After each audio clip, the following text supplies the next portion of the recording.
Welcome everybody to our Taste of Transcona Holiday Edition.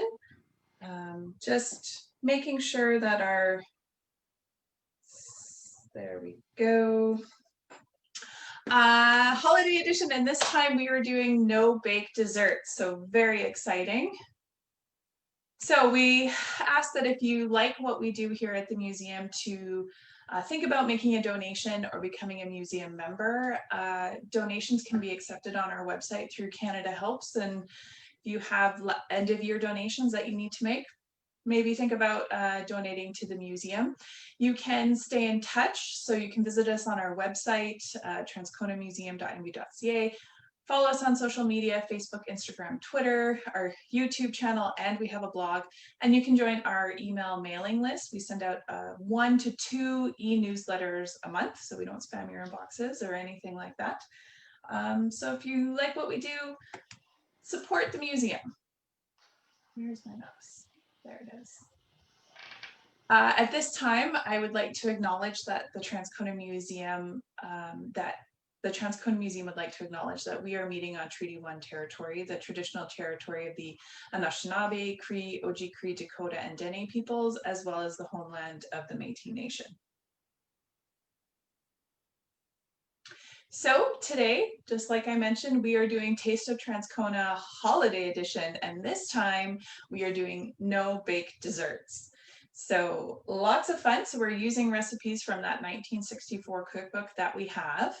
But we have a little extra something special today because we have a special guest joining us today. Nicole from the University of Manitoba Archives is joining us today, and she's going to be talking about recipes and cookbooks in the University of Manitoba collection, and she also made a no-bake dessert to share and talk about with you today. Jennifer and I will be making ours live. We have our little setup here, but Nicole's she pre-made hers. So brief introduction to our Taste of Transcona blog and small talk series. It all started when I found a 1964 cookbook from the Transcona News that when I did a 1960s exhibit for the museum, I really wanted to put I put that recipe book on display, but I really wanted to make some of the recipes for the opening, and it didn't really work. But a couple years later, we updated our website, and now we have a blog feature.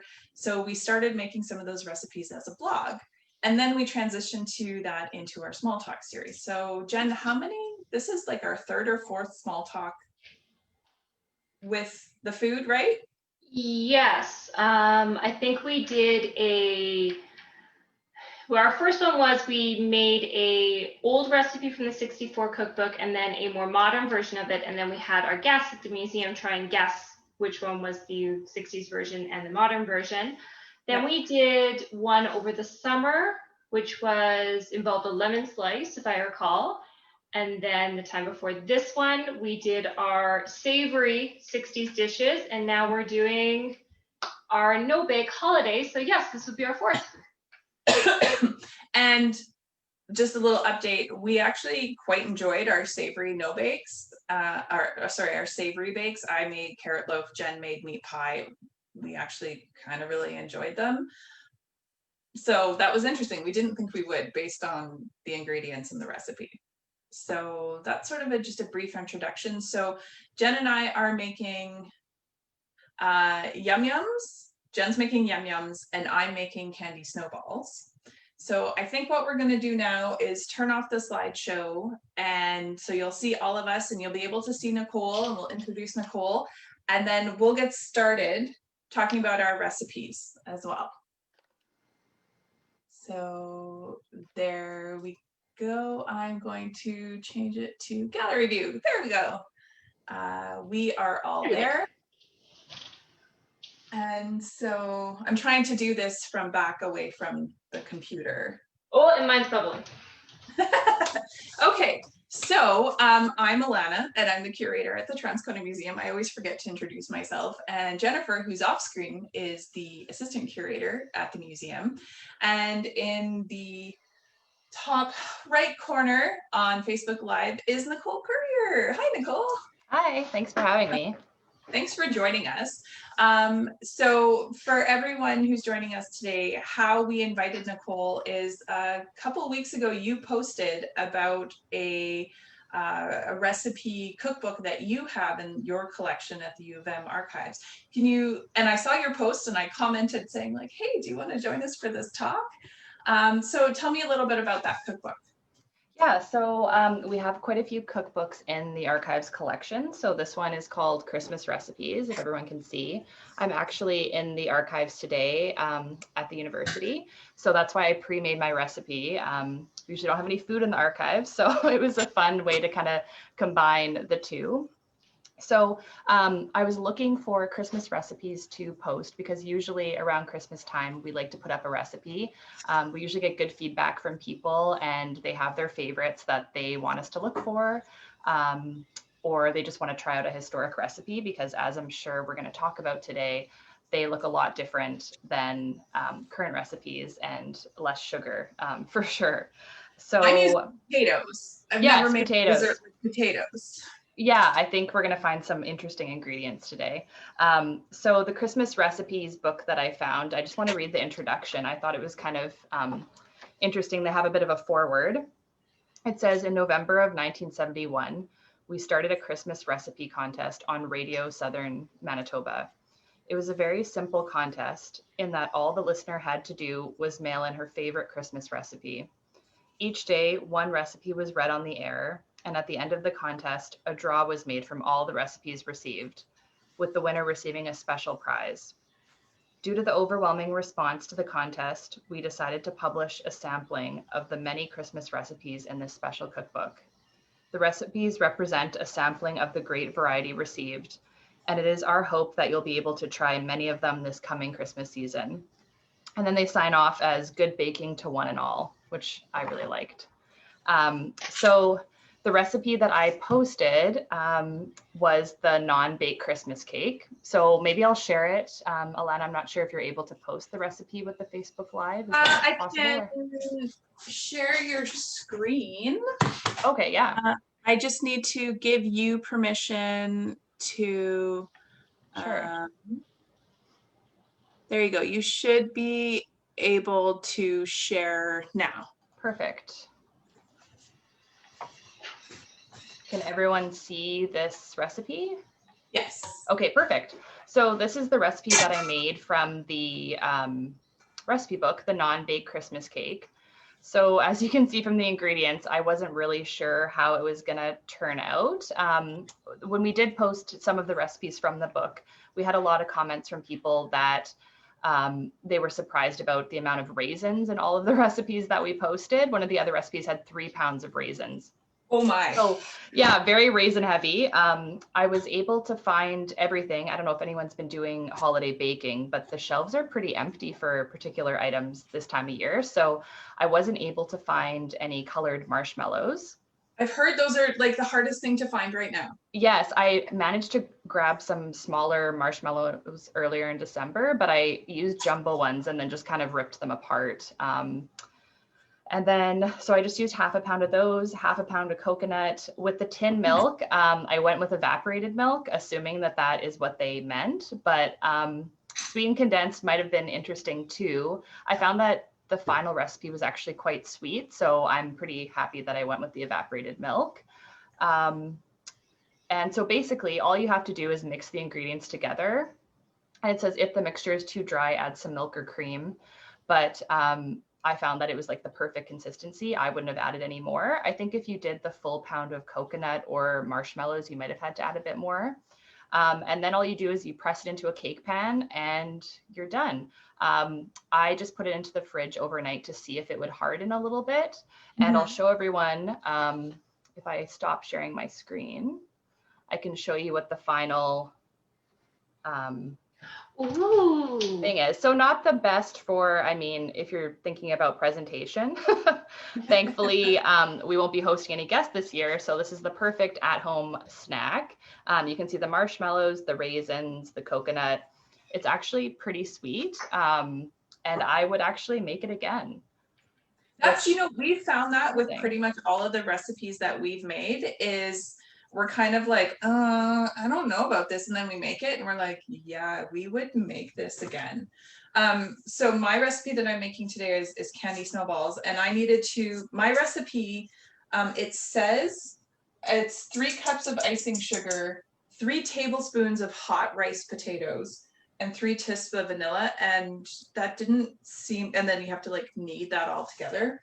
And that didn't seem like enough potato. So I actually did have to cheat. I try not to with these, but I had to Google it. And I found like a more recent recipe, and it said 1 cup of potato. So I've riced my 1 cup of potato. I had to go out and buy a ricer for potato. Wow. And I've sifted all of my icing sugar, and 3 cups is a lot. Now I get to knead these 2 together somehow. Don't know how to do that. That's going to be interesting. And then I have to roll it into balls. You have to knead it, you said? Yeah, I have to knead it while it's still hot. And then after I have to then dip it in chocolate and roll it in coconut. So while you're doing that, I've been dashing off to the stove. I'm making yum-yums. And on the stove, I have 2 cups of white sugar, 1 cup of shortening, half a cup of milk, and then I just said vanilla. I used 1 teaspoon because that's usually about the going ratio. So that came to a boil. I've been stirring it and babying it. So now what I'll have to do is my large mixing bowl here. I have 1 cup of coconut, 3 cups of oats, and 5 teaspoons of cocoa. And I get to pour the hot sugar mixture over all this and mix it. So it's perhaps 3 tablespoons of rice potatoes was accurate, because now I have a soup of potato mix, and I'm not going to be able to roll this into balls. Can you start over? I don't have enough icing sugar to start over. And I have more this potato recipe is done. I have more potato that I will rice, and maybe that'll help it. I usually preface these talks by saying I'm not a baker and I can't really do baking.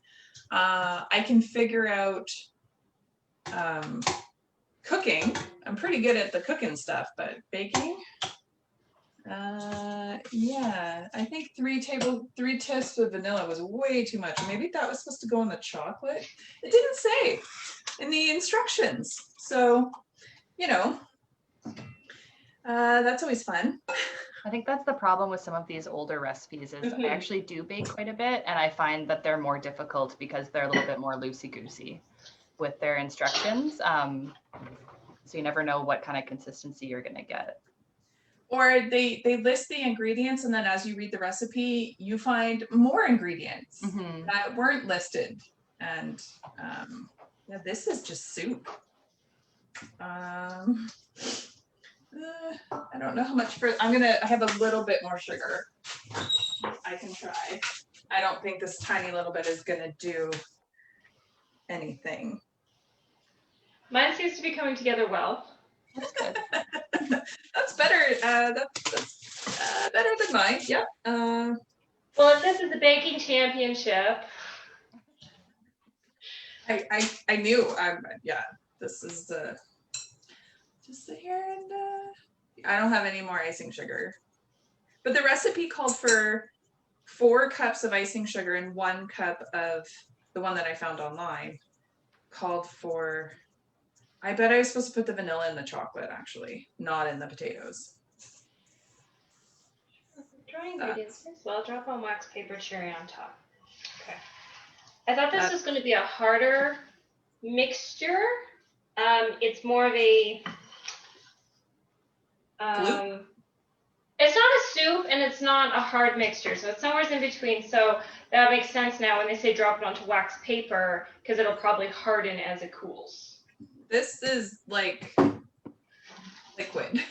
I can't roll this into balls. So I think I failed. Oops. So we might not be able to see what candied snowballs look like, because it is just liquid. And I don't have any more potatoes. So, 60s recipe, not very clear. And I'm starting to drop them now onto my wax paper. Jen, do you then have to put them in the fridge or just out? It doesn't say, it says to put a cherry on top. So I have the, you know, those wonderful sugar cherries. But I mean, I'll see what they do at room temperature. If I have to, I'll somehow fit them into a freezer. I could try putting my stuff into the fridge. It probably won't cool while we're doing this, but maybe later. I don't. Yeah. I'm sorry. It's like I'm going to show everyone just how bad, how like I'm supposed to put this into balls. Like Maybe they were right. Right? Or I don't think I shouldn't have put the vanilla in with the potatoes. Like that doesn't make, yeah, it doesn't make any sense. I followed the recipe, sort of. Yeah. So Nicole, you have some actual other cookbooks too, right? I do, yeah. I pulled some out of the rare book room to show everybody. So we have a couple of Mrs. Beaton's cookbooks. So this was published in 1920. I hope the lighting's okay. Cake making, specifically. Buns, biscuits, and other dainties. So those are always fun to look through, and some of the early images of cooking.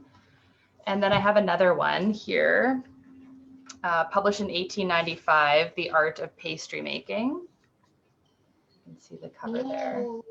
French and English. French and English. And then this one doesn't have any, well, it has some images, but I always find that now I always look for recipes that show what it's going to look like. So you kind of have an idea if you're doing something right or not, where a lot of these do not. But what I like about The Art of Pastry Making is that they have a cheap recipe for almost everything. So they'll show you the more expensive recipe and how it should be, and then a cheaper version for you, which I think is hilarious and very unique. So they have cheap puff paste, for example, on one of the pages. And they'll show you in these little sketches how to actually make the puff paste. Oh, that's so cool. Yeah, so these little drawings, I mean, definitely completely different than the YouTube videos that we get today, but a very interesting book for sure. And as you can see from the text, there's not a lot of actual ingredients or measurements. They just kind of tell you what to do and kind of relate them to other pages within the book. So definitely a little bit more difficult to navigate. That's why I didn't try any recipes from here, but maybe I'll be brave and do it another year. We have a couple older cookbooks in our collection as well. And yeah, it's a little intimidating at times. And sometimes the measurements, well, you found even— Oh, those look good. Cute. Yours They work. look like little tiny UFOs. Very festive. We did one where like not only are the instructions a lot of time vague, one of our summer students on the blog, she did one where she made a cake and it just listed the cake ingredients and then it said ice after baking. There was no the order in which you put the stuff together, which is very important with baking. There was no oven temperature. There was no cook time. She's a pretty good baker, so she was able to sort of figure it out. But obviously, I would not have that kind of luck with the soup that I currently have with me at the moment. Or there was another one where it called for 1 inch of lard. And yes, it took a really long time for Jen and I to wrap our brains around, like, what does 1 inch of lard mean? Like, how big? Like, what? Like, and it was just, that's how much you cut off. And then when Jen looked at the modern day recipe, because that's when we were doing our taste test, old recipe versus newer recipe, it was about 1/4 cup or something like that. About that, yeah, which sort of is close to 1 inch if you cut it off the block. Yeah, but it took us a while to figure out. And for some reason I thought lard came in a tub. So I was like, how does one get 1 inch of lard out of a tub? Obviously, I'm not a baker. So, you know, we found that. I think I mentioned this before. You know, our recipe book that we're cooking from, it was like a contest / people submitted recipes and it went into the newspaper. So they had very limited room. Mm-hmm. So they couldn't write out, you know, it's abbreviated directions and things like that. But when you compare it to when you go onto like Pinterest or on the internet today, it's just almost pages of a story beforehand and then precise written directions with photos, or there's even a video that they've linked to making it, which just helps us out. Because obviously I would have needed that this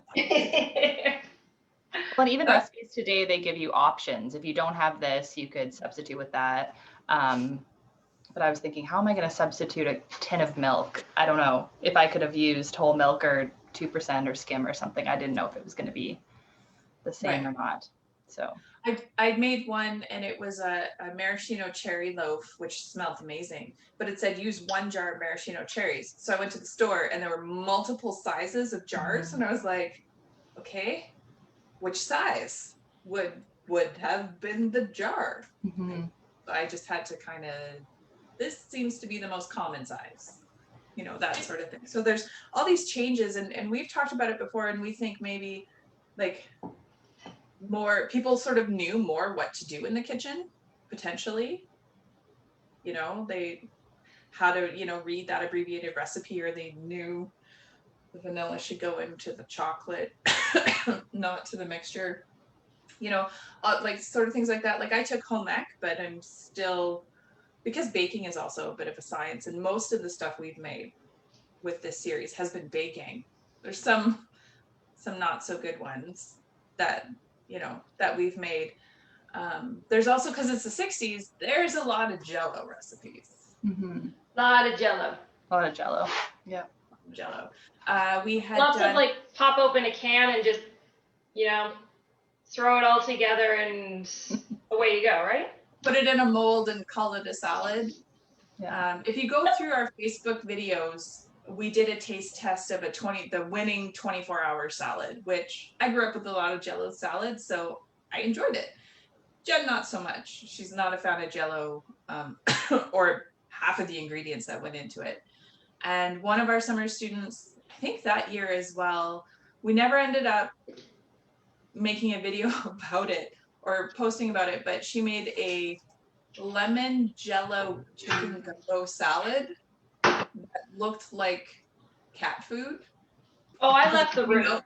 In a loaf. Oh, I had a little bite and it was interesting. Yeah. That one we didn't try. And I've made actual gumbo like from scratch, and there's no lemon jello anywhere near it. Yeah. So I can't do anything more with mine. I'm just zooming right along. I'm on my third. Yeah, yours this isn't thickening at all or anything. So Jen, does it tell you how many it makes? Like what the total? No, and I've just been using like a tablespoon measurement to drop them. So far I have 12, 24. I'll probably get about 3 dozen. Okay. So I'm going to do half with the cherries on top and half without. But yeah, it's pretty, they're hardening up just as they're sitting here, which is fantastic. And it's, as far as like ease of recipes go, this is pretty quick. I'm gonna have to try this one again. I should maybe take some photos and post my fail online, and then try it again another time, not putting the vanilla in, or significantly less. But I think that might have been a typo from the recording. So sorry, how much vanilla? It called for 3 teaspoons of vanilla. That's not that much. But into but into 3 cups of powdered sugar. So that's just going to make it really, I bet this is really sweet. I should actually try it. Just, I'm sure it tastes good.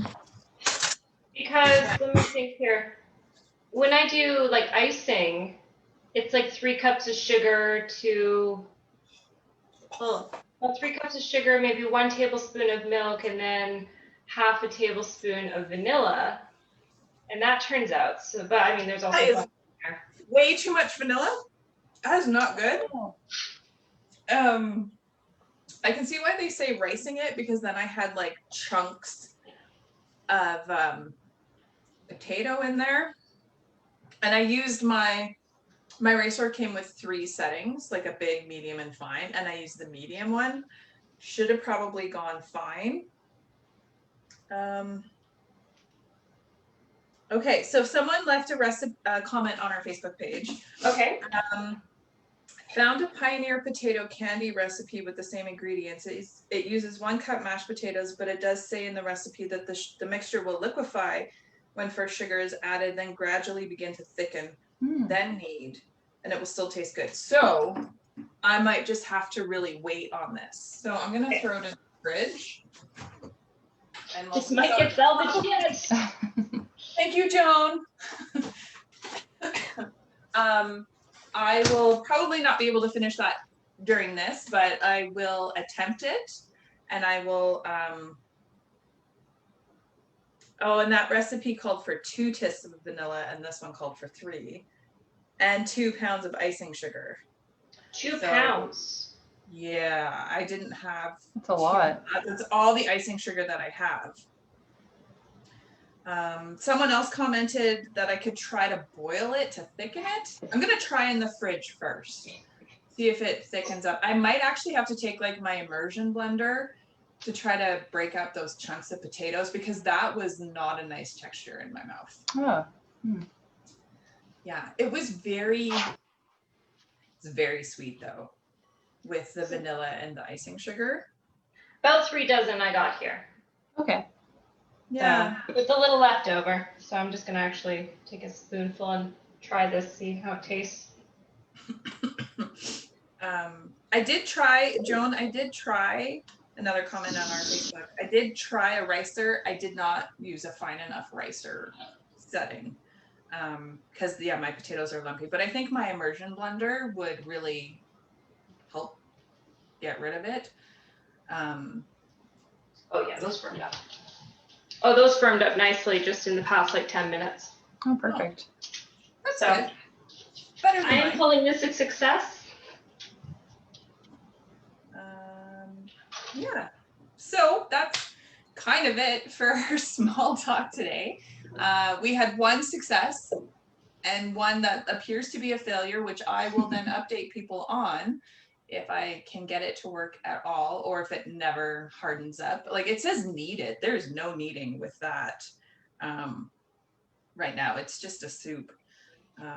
But I will let everyone know. So now we're going to open it up to questions if anyone has any questions. So if you are watching this on Zoom, you can use the chat feature in the Zoom to send us a question. If you're following us on Facebook Live, leave your comment on Facebook and we will answer it. Now there's a bit of a delay between Zoom and Facebook, so we'll just have to wait a moment to see if any questions come in. And I guess while we're waiting, what are some recipes that you like to make over the holidays? I don't bake, so I did, however, find this lemon drop cookie recipe. That's just like lemon, butter, flour, sugar, and you barely bake them. They're so good. That's one that my kids like, but I make that typically when we're together. We have like a little cookie exchange at the museum for staff and volunteers. So I'll usually make those. I have this cheesecake Oreo maraschino cherry ball thing that I've made, which Jen's family really likes. So I got none of them. They ate them all. And then I found this recipe a couple years ago where you just take like a large pretzel stick, wrap it in, you buy those caramel sheets, cut a slice, wrap that around, dip that in chocolate. It tastes like a Twix bar, but there's like no cooking involved in Awesome. it. Must be really quick. So that one, that one's really good. We had a comment on our Facebook page from one of our followers, Rihanna. She makes a Rice Krispie snowball, which is really good. It's a marshmallow with a caramel on it, rolled in Rice Krispies. Very good. She's made that before for our bake exchange. What about you, Nicole? Is there any baking or things that you make during the Yeah, we usually make the same things every Christmas, so it's kind of tradition, but I would say my favorite is shortbread. We make like a whipped shortbread, almond shortbread, and then put a little maraschino cherry piece on top, and they're so good. They just like Is that the kind where you bite into it and it just like dissolves in your mouth? Yes. Yeah, they're super whipped and light, and yeah, they just have like a little bit of almond that I put in there, and yeah, it's really good. I love them. And they're easy to do, so that's always the best. Do you use the cornstarch recipe version? I do, yes. So I was gonna make another batch and I ran out of cornstarch, and I'm like, I'm not gonna go to the store. So we have a comment on Zoom. Yes, that I should have used the fine setting and I didn't use enough sugar. And person Cassandra, who's following us on Zoom right now, she makes whipped shortbread and gingerbread at Christmas. Yeah. Yeah. And then if we've got any more comments, we have a comment on Facebook, like a question, that the person wasn't aware of ricers and have they been around for a long time? And I think they have been. I'd like to think they have been.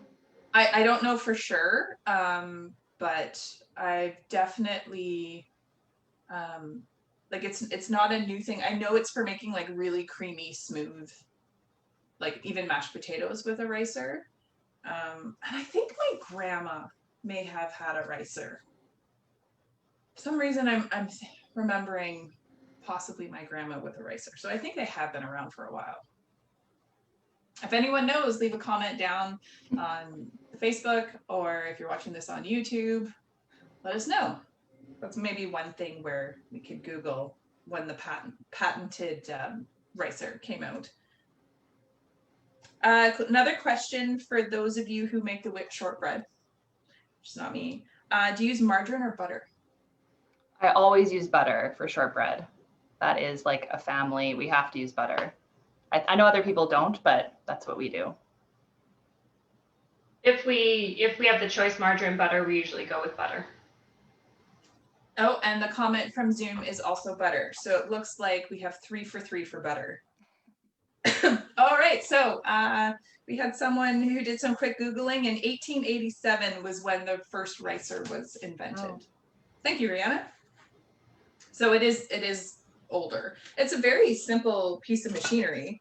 I just didn't use it. Well, I used it properly. I just didn't use the right setting. And again, it didn't say anything like that in the recipe. It just said riced potato. And maybe original ones didn't have interchangeable discs, because like this is the there you go, the big one, and then this is the fine, and this is the one I should have used, not the medium. So yeah. Any other questions or comments from anyone? Jen, how does yours taste? Really good. Good. Yeah. It's really good. I wasn't sure when it was first on the stove, because I had like a cup of shortening in it, like all of a sudden, like the sugar's at the bottom, the oil's sitting on the top, and I'm like, how is this gonna work? But as soon as it started bubbling and boiling, it came together really nicely. Good. So I suspect the shortening is there to kind of harden it, and then obviously the sugar to sweeten it. So. And that one just has like the shortening, sugar, oatmeal, coconut. It's 2 cups of sugar, 1 cup of shortening, half a cup of milk, 1 teaspoon of vanilla. Boil that on the stove, and then you add it to 3 cups of oatmeal, Okay. 1 cup of coconut and 5 teaspoons of cocoa. Mix it all together, drop it on the sheet. Done. I'm surprised there's no raisins in that. Because raisins seem to be in just about all of the recipes. Lots of raisins. Yeah. I'm still like 1 pound of raisin in yours. So did you use a scale for it? I did. I had to use a scale for my entire recipe, which most if not all the recipes in here, or half of them, I would say, are actually weighed. So I had to weigh all mine because I had a pound of raisins. I ended up using half a pound of marshmallows, half a pound of coconut, and half a pound of walnuts. So thankfully I had a scale, or else I don't know what I would have done. But a pound of raisins is a lot. And I was thinking of the other cake, that was the other option, was 3 pounds of raisins. So if you don't like raisins, I don't think these are the recipes for you. Right. We had another comment from Joan. She's made the chocolate drops that Jen has made, but with only half a cup of butter, but the rest of the ingredients were the same. Yeah. So switching up the shortening for butter, which would work. It might just take a little bit longer to firm up, potentially. And I mean, the choice was between shortening or margarine, and I went with shortening because you don't need to let margarine sit out and soften. You can just use shortening right from the fridge. Oh, okay. I didn't know. I mean, you could do that to cut the margarine because it's on the stove and you're heating up, but shortening is a little quicker.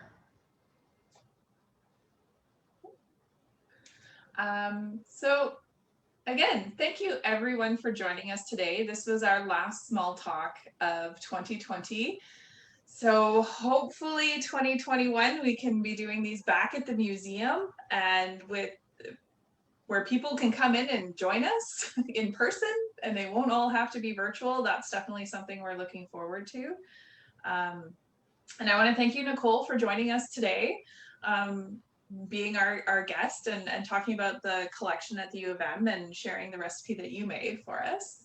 Yeah, thank you so much for having me. And if anyone has any questions, if you just comment, I'm happy to answer or find recipes for people if they're interested as well. We have a lot here, so. Can I put like a link or something when I put this up on YouTube to like your email address or Sure, to, yeah. Archives Our email reference? address, and also we have a bunch of we have like a subject collection to food history in Canada. So we actually have quite a few collections related to food in a variety of ways. So I might send you that link too. And then if people want to look on your own time, there's lots. Yeah, I'll put that in the description box. Perfect. When I throw it up on YouTube, and then even when we go back and edit this Facebook Live, we can put that in there as well. Sounds good. All right, everyone. I hope you have a great day, and thank you so much for joining us. Thank Bye. you. Bye.